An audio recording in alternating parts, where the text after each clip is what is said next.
Pour comprendre les observations sismiques faites par les géologues, il est nécessaire de réaliser des subdivisions supplémentaires dans la partie supérieure du globe.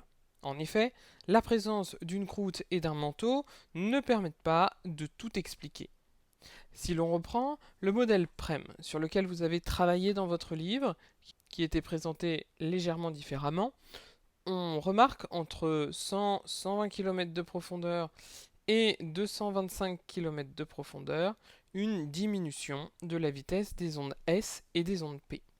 Alors contrairement aux discontinuités mises en évidence précédemment, on n'observe pas ici un saut de vitesse, on observe un ralentissement progressif des ondes sismiques. Cette zone met donc en évidence une modification de comportement des roches. On sait que la diminution de vitesse des ondes sismiques traduit le fait que les ondes traversent des matériaux peu rigides, c'est-à-dire déformables, que l'on appelle ductiles. Alors si l'on replace ces informations dans notre schéma, qui est à compléter au fur et à mesure, les géologues ont donc mis en évidence, en surface, une couche que l'on appelle la lithosphère.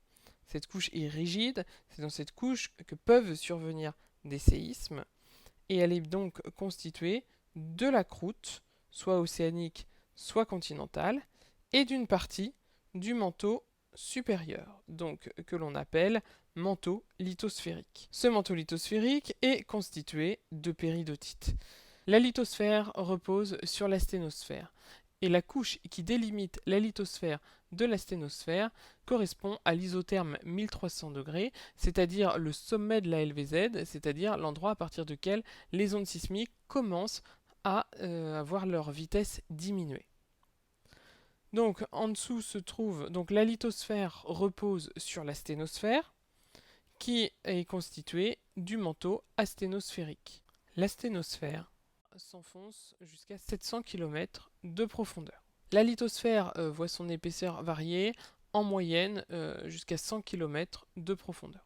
La sténosphère étant constituée de manteaux lithosphériques, elle est donc constituée de péridotite. L'ensemble manteau-lithosphérique, manteau-asténosphérique constitue le manteau supérieur. Enfin, le manteau inférieur est présent de 700 km jusqu'à la discontinuité de Gutenberg à moins 2900 km. J'attire votre attention sur le fait que la lithosphère est qualifiée donc d'homogène par son comportement, puisque l'ensemble de cette couche est rigide et cassant. Néanmoins, elle est hétérogène en ce qui concerne sa composition en roche, puisque la croûte fait partie de la lithosphère. Donc la lithosphère continentale est constituée de granit sur 30 km, puis de manteaux lithosphériques, donc de péridotite. Et la lithosphère océanique est constituée de basalte et de gabbro, ainsi que de péridotite. La sténosphère, elle est homogène, tant dans son comportement des roches que de sa nature, puisqu'elle est constituée de péridotite et a un comportement ductile. Donc il nous reste à replacer juste ces informations sur le schéma, le comportement des roches. Donc la lithosphère, croûte plus manteau lithosphérique, est rigide et cassant. C'est dans cette portion de la Terre que se produisent les séismes, donc que les roches peuvent casser. La sténosphère est très ductile, d'où la diminution de la vitesse des ondes sismiques. Et enfin, le manteau inférieur est lui également ductile. Il n'y a pas que les séismes qui permettent de connaître la structure interne du globe terrestre. En effet, la Terre est une planète qui est chaude.